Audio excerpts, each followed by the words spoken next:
Dipersilakan pertanyaan pertama oleh Yang Berhormat Senator Tuan Muhammad Hasbi bin Muda. Assalamualaikum warahmatullahi wabarakatuh dan selamat pagi. Terima kasih Datuk Yang di-Pertua. Soalan saya nombor 1.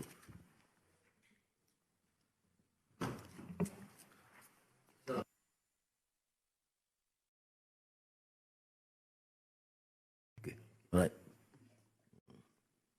Atas Yang di-Pertua, saya pun ingin memulakan dengan mengucapkan tahniah kepada Datuk Timbalan Pertua yang baru dan ahli yang berhormat Dewan Negara yang baru dilantik dan juga disambung khidmat mereka. Saya juga penyokong tegar Sepanyol.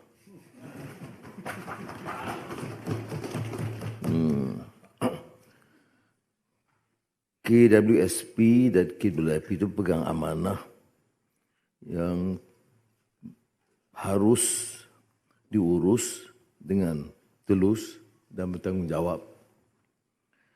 Dan setakat ini mereka dipertanggungjawabkan untuk melindungi dan menambah nilai dan persaraan melalui strategi pelaburan. Dua-dua ini melaksanakan peruntukan aset strategi negara. Dan mereka tentunya mengambil tindakan untuk mengurangkan risiko dan menjamin pulangan yang adil. Saya nak jelaskan bahawa berbeza daripada yang ditanggapi oleh sebahagian kita, kedua-dua badan ini punyai lembaga pengarah, panel dan jawatankuasa pelaburan. Keputusan pelaburan itu diteliti melalui projek due diligence-nya, kajian yang sangat teliti, feasibility study oleh panel pelaburan yang mewakili kepentingan kerajaan dan juga swasta, terdiri daripada golongan profesional yang terpilih. Dan selalu keputusan-keputusan dibuat itu dan dibentangkan kepada lembaga dan tidak memerlukan kelulusan Kementerian Keuangan. Oleh kerana pelaburan ini pelaburan yang menyentuh kepentingan awam, termasuk KWAP ini, tentunya kita tidak boleh berselindung tentang keputusan yang diambil. Pelaburan sekitar 160 juta itu saya pilih untuk umumkan, ya, kerana wang ini dana persaraan. 160 juta itu dilabur dalam syarikat teknologi aquakultur Indonesia e-Fishery. Tetapi ternyata sekarang ada penipuan terancang. Soalannya mengapa tidak diteliti? Jawabnya tentunya dari panel pelaburan diteliti. Kerana dana yang dikenakan yang dilabur itu masih walaupun besar tapi kecil ketimbang yang dilakukan oleh syarikat-syarikat antarabangsa terkenal yang lebih besar. Ini penipuan yang sangat canggih. Umpamanya dari Eropah, Aquaspark. Dari Abu Dhabi, 42X. Dari Indonesia sendiri, Nostar. Dari Singapura, Temasek. Dari pengurus dana terkenal dunia, SoftBank. Sequoia Responsibility 500. Itu semua pelaburan yang jauh lebih tinggi dari KWAP. Jadi mereka semua dari segi ini terpedaya dan orang di pertanggungjawab itu sudah pun dipenjara. Tapi saya ingin sebut apa kesannya kepada panel ini. Pelaburan dan juga KWAP. Kita harus menilai dari segi melihat keseluruhannya. Berapa catatan keuntungan bersih KWAP dalam kajian tahun sebelumnya? Iaitu keuntungan bersih KWAP, kerana yang dibesarkan sangat kerugiannya 160 juta, betul. Tapi keuntungan bersih atas kepintaran, panel pelaburan, pengurusan dan juga lembaga, keuntungan bersih ialah 12.8 bilion ringgit. Iaitu pertumbuhan dana sebanyak 9.3%. Jadi kalaupun kita mohon supaya mereka lebih waspada, kita harus lihat keseluruhannya dan kaedah tindakannya. Apakah KUAP ini hanya melabur di syarikat asing? Tidak benar. Kerana itu startup Indonesia. Tapi kerana startup di Malaysia yang dilabur juga tinggi. Selain daripada projek yang kita jana melalui usaha Kementerian Keuangan iaitu Gear Up. Gear Up itu juga melibatkan KUAP yang melibatkan 30 bilion ringgit dana termasuk kepada syarikat-syarikat Bumi Putera. Yang startup di Malaysia ini termasuk Betrico, La Pasa, Zeus Coffee. Itu yang dilabur oleh KUAP. Jadi saya mohon ahli-ahli yang berhormat melihat keseluruhannya kerana keuntungan dan pertumbuhan yang disebut annual compound growth itu melebihi 8.5%. Apa tindakan setelah kita dimaklum hal yang sedemikian? Tentunya siasatan harus dilakukan. Sebab itu saya menyokong langkah SPRM untuk meneliti sekiranya ada keterlanjuran atau percanggahan dari segi hukum ataupun unsur rasuah. SPRM harus diberikan kerjasama sepenuhnya. Saya dah menemui pengurusan KUAP untuk menyatakan harus beri kerjasama sepenuhnya. Walaupun melihat pada laporan awal, saya tidak percaya ada unsur-unsur begitu, tapi ikut prosesnya harus telus dan harus bertanggungjawab. Terima kasih. Terima kasih Datuk Yang di-Pertua dan terima kasih Yang Amat Berhormat Perdana Menteri atas penjelasan yang terang. Cuma saya nak tanya tentang prestasi yang disebutkan tadi amat membanggakan. Tahun 2022 kita hanya ada 0.26 bilion melonjak kepada 9.7 bilion pada tahun berikutnya dan yang berhormat sebut tadi 12.9 bilion. Dan saya menunjukkan bahawa saiz dana yang kita ada untuk KUAP ini telah berganda kepada 4 kali ganda daripada jumlah asal pada tahun 2007. Cuma apa unjuran daripada kerajaan untuk dana KUAP ini dengan pulangan 12.9 bilion tadi dan dana pencen, tanggungan pencen kita hampir 45 bilion setahun. Bilakah unjuran yang kita boleh membiayai sepenuhnya tanggungan pencen kita menggunakan KUAP pulangan pelaburan daripada KUAP ini tanpa perlu tanggungan daripada dana kerajaan? Terima kasih Yang Berhormat. Terima kasih Yang Berhormat. Mengikut kajian sejak lebih 20 tahun yang lalu semasa saya Menteri Keuangan pun kita telah kenal pasti ke masalah dari segi pembiayaan dana pencen akan menjadi satu masalah besar bagi negara.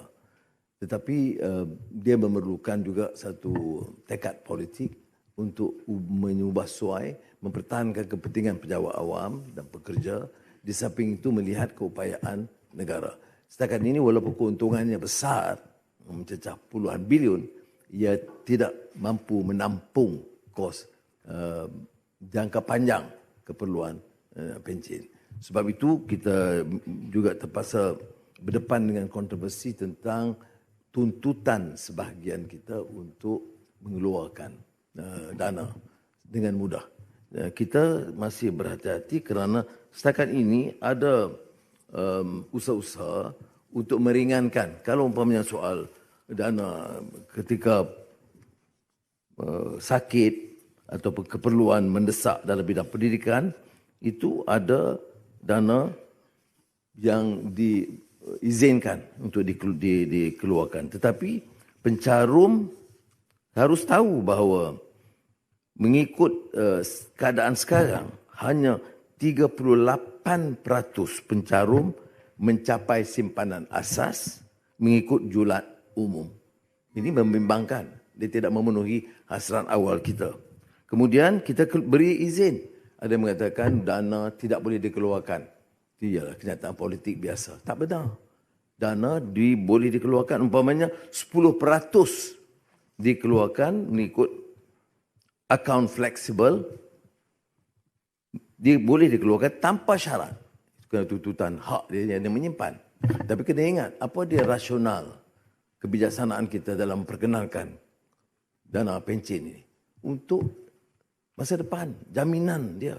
Dia pencen, kemudian kehidupan dia, jaminan kehidupan dia. Jadi kita harus imbangi keperluan kini dan keperluan mereka setelah capai umur 60-65 tahun.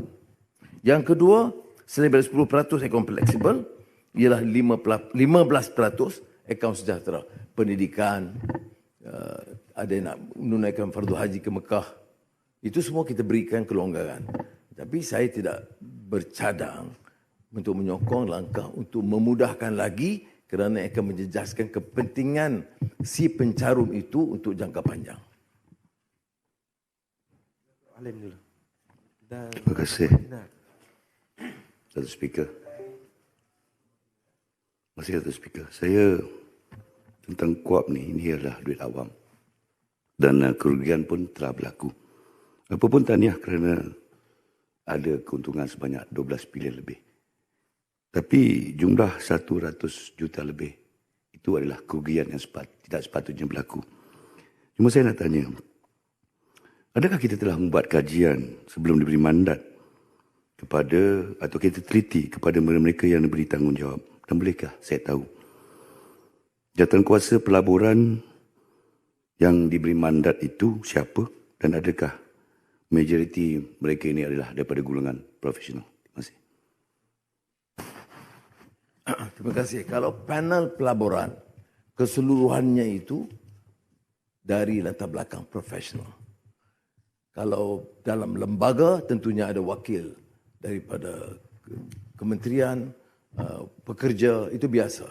Tapi kalau panel pelaburan itu strictly professional, sebab itu sejak saya di Kementerian Kewangan, dia laluan penuh, tidak ada campur tangan daripada kerajaan ataupun tidak ada keperluan untuk membawa cadangan pelaburan untuk pertimbangan kerajaan atau Menteri Kewangan. Itu on record. Sebab itu kita dapat catat keuntungannya besar. Walau bagaimanapun, saya setuju dengan Yang Berhormat, kerugian itu harus memberikan kita peringatan. Tidak semestinya kelulusan diberikan oleh panel pelaburan besar dunia. Ya. Kalau kita lihat tadi, dari Eropah, dari Jepun, dari semua. Itu harus mempengaruhi kita. Tentunya dia beri sedikit pertimbangan. Kerana untuk SoftBank melabur atau UAE dan Europe, itu tentunya dia bagi pertimbangan yang besar. Tapi kalau kita lihat mencerakin proses urutan kelulusan Indonesia itu memang satu kejanggalan luar biasa. Yang Berhormat, 2 certified audit luluskan. Yang ketiga luluskan, tak sempat disahkan. Ini 3 syarikat audit terbesar dunia meluluskan. Jadi saya kaji ini, wah ini memang keparan luar biasa dari Jakarta ini. Tetapi dalam penipuan malangnya. Jadi ini itu pengajaran juga bahawa walaupun disahkan oleh syarikat audit terkenal dunia, dia tidak menjamin. Kalau kita ambil pengalaman 1MDB umpamanya, itu ada penglibatan Goldman Sachs, syarikat kewangan dan audit terkenal dunia, tapi terlibat, komplisit dalam usaha penipuan ini. Ini pengajaran peringatan kepada kita. Tak bergantung pada syarikat audit, sukar untuk dapat kelulusan. Bergantung sepenuhnya, kita lihat ada juga risiko. Jadi maknanya panel pelaburan itu sekarang ini tercabar untuk bergantung sebahagiannya kepada kepakaran audit dunia, tetapi harus juga melihat dari segi nilai peraturan kita. Sebab itu kalau madani ini kita sebut, kepintaran, kepakaran, new technology, menggapai di langit itu perlu, tetapi mesti berakar ke bumi dengan nilai dan akhlak. Saya hadkan kepada 2 tambahan saja dan sekarang yang terakhir. Okay, terima kasih Datuk Yang Di-Pertua.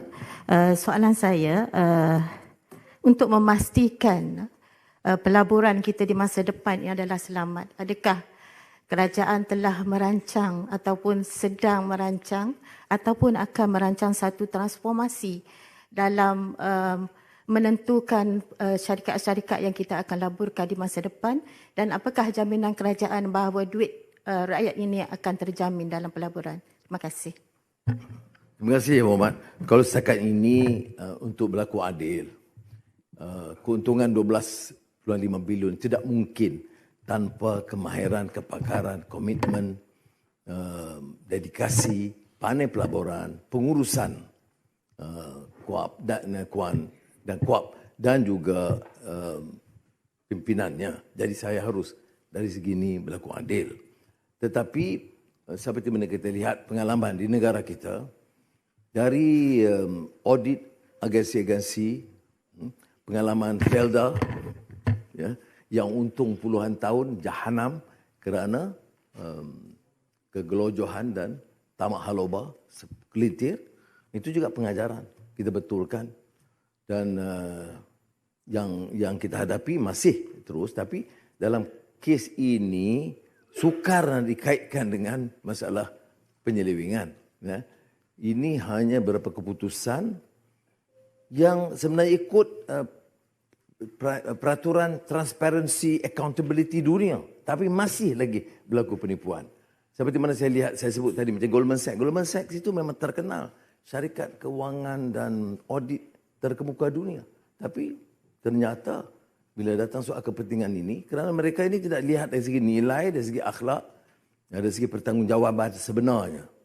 Jadi oleh itu saya setuju, ya Muhammad, kita harus teliti semula. Tapi kita tak boleh menyekat syarikat-syarikat yang ada, kerana startups ini dibangkitkan startup. Kalau kita gunakan track record syarikat yang ada, startup yang baru menjuzus kopi Vertico ni tidak mungkin dapat kita libatkan. Jadi yang harus digesa kepada pandai pelaburan ialah belajar dari pengalaman, lihat dan teliti semula, dan jangan anggap kepakaran kita itu dan kemahiran serta kepakaran dunia itu penentu dalam semua bidang. Tapi dalam urus perniagaan, ramai dari yang berpengalaman dalam pelaburan, tentunya tidak boleh terjamin kita sukses dalam semua bidang pelaburan. Ada kemungkinan kita akan mengalami sedikit kerugian.